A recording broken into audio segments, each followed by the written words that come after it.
Bonjour frères et sœurs, bonjour dans la paix du Seigneur. Que le nom du Seigneur soit glorifié et que le nom du Seigneur soit sanctifié. Que le nom du Seigneur soit magnifié.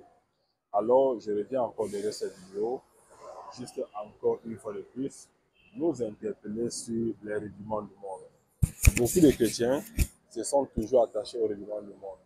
Quand je parle de rudiments du monde, vous allez voir des chrétiens, parce qu'ils ont vu des gens faire, parce qu'ils ont vu le monde autour d'eux faire, et ils se mettent aussi à faire. Tu vas voir des chrétiens, il n'est écrit nulle part dans la Bible que allez vous marier dans les églises et bâtiments, mais à chaque mariage, à chaque célébration, ils courent dans les églises comme si Dieu habitait dans les églises. Dieu habite en nous, Dieu habite partout, Dieu est en nous. Et il n'y a aucun verset biblique qui mentionne que nous devons aller célébrer un mariage dans un temple ou encore dans une église et bâtiment. Beaucoup d'entre nous, nous aimons vivre dans les rudiments du monde. Nous aimons vivre avec les choses que le monde des païens nous a enseignées. Vous allez voir les chrétiens, on leur dit, il ne faut pas célébrer les anniversaires. Mais ils vont te dire, nous célébrons la naissance de Jésus. Ils oublient de glorifier Jésus qui Nazareth. Ils oublient d'adorer Jésus qui Nazareth, mais ils vont célébrer la mort et ils vont célébrer la mort et la naissance de Jésus qui Nazareth.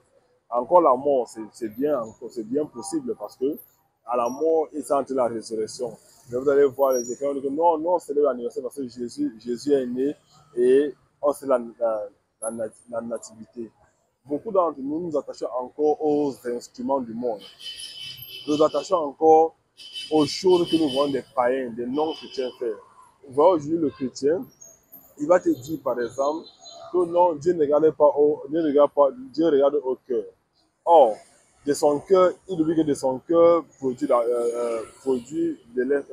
de son cœur, ce qui allait de son cœur va sortir à l'extérieur. Vous voyez des sœurs qui s'habillent encore n'importe comment, qui passent tout à mettre des faux cheveux, des faux cils, des rouges à lèvres, des yeux à lèvres, quoi que ce soit. Et quand tu vas les attaquer, elles vont dire non, Jésus ne regarde pas à notre physique, mais il ne regarde pas à notre apparence, mais il regarde à notre intérieur. Sachez une chose, le jour de la trompette, le jour où les anges descendront des cieux pour venir nous chercher, accorder aux épîtres et aux évangiles, beaucoup d'entre nous allons rater l'enlèvement. Pas parce qu'on n'a pas prié, pas parce qu'on n'a pas jeûné, pas parce que les gens n'ont pas donné les offrandes et les dîmes et consorts, pas parce que les gens n'ont pas loué, mais parce que nous n'avons pas respecté les principes, les ordonnances, les commandements, les lois du Seigneur. Le Seigneur Jésus est arrivé, il a vécu sur la loi.